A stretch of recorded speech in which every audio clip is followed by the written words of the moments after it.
शास्त्री, जिनको बागेश्वर धाम बाबा के नाम से जाना जाता है,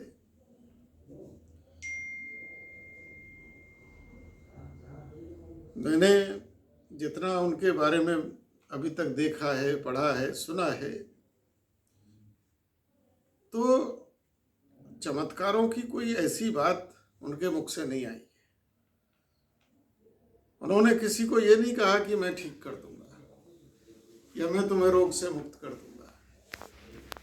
उन्होंने स्वाभाविक एक बात कही है, हम भी रात दिन बोलते हैं कि भाई अगर आपके शरीर में कोई रोग है तो आप उचित किसी चिकित्सक से परामर्श लो, दवाई लो और भगवान का ध्यान करो। श्री हनुमान जी महाराज की कृपा से आप ठीक होंगे।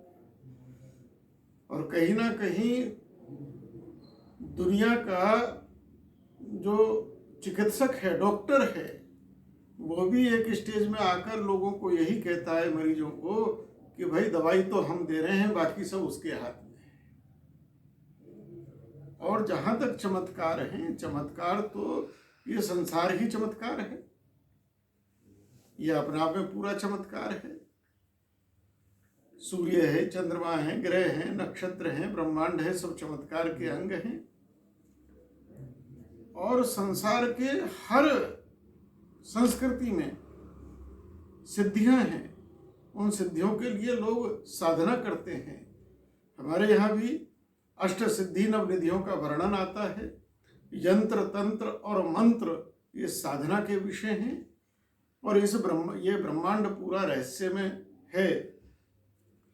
धीरेन्द्र शास्त्री की जो चर्चा है और उनका जो विरोध हो रहा है, उस विरोध का अगर कोई कारण है तो एकमात्र कारण ये है कि अभी तक भारत की इस पवित्र धरती पर जो ईसाई मिशनरीज दुनिया भर का नाटक करके, पाखंड करके, झूठ बोलकर खुले मंचों से और भारत के सीधे साधे भोले भाले समाज को ईसाई बनाने की नौटंकी करते थे, उनके गले में क्रोश डालते थे, आज धीरेन्द्र शास्त्री सहित बहुत सारे हमारे संतों ने जब उन बंधुओं को धर्म का सही स्वरूप पाठ पढ़ाना शुरू करा तो उन्होंने क्रोश उतारना शुरू कर दिया, जिसको घर वापसी कह रहे हैं। अगर आज तकलीफ हो रही है, पेट में दर्द हो रहा है, तो केवल इस बात से हो रहा है कि जो लोग ईसाई बन रहे थे, उनके पाखंड के चंगुल में आ रहे थे,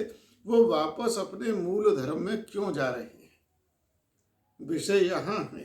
चर्चा बागेश्वर धाम पर नहीं चलनी चाहिए, चर्चा चलनी चाहिए इस देश के अंदर आखिर क्रिश्चियन मिशनरीज क्या कर रही है। जहाँ तक चमत्कारों की बात है, जो लोग इसकी मांग उठा रहे हैं, ईसाइयों में किसी को संत की पदवी ही तब दी जाती है जब कोई चमत्कार हो। मरने के बाद मदर टेरेसा को संत की उपाधि दी गई वेटिकन सिटी रोम से, लेकिन उनका चमत्कार क्या दिखाया गया कि किसी महिला की दोनों किडनी खराब थी, डॉक्टरों ने जवाब दे दिया, तो वहाँ उसकी पेट पर मदर टेरेसा का फोटो रखा गया और जीसस क्राइस्ट का ध्यान किया गया, नाम लिया गया, तो उससे किरणें निकली फोटो से और किडनी ठीक हो गई। अगर ऐसा ही है तो दुनिया में न जाने कितने किडनी के रोगी हैं, सबके पेट पे रखो। तो चर्चा होनी चाहिए ईसाइयत के पाखंड पर। ईसाई मिशनरी आखिर वनवासी क्षेत्रों में, आदिवासी क्षेत्रों में, जनजातीय समाज के बीच में ये क्या कर रही है, चर्चा आज इस पर होनी चाहिए। बागेश्वर धाम पर चर्चा नहीं होनी चाहिए। उनकी पीड़ा यही है कि भारत में सनातन हिंदू संस्कृति फिर से क्यों और जीवंत हो रही है, इसी का दर्द सबको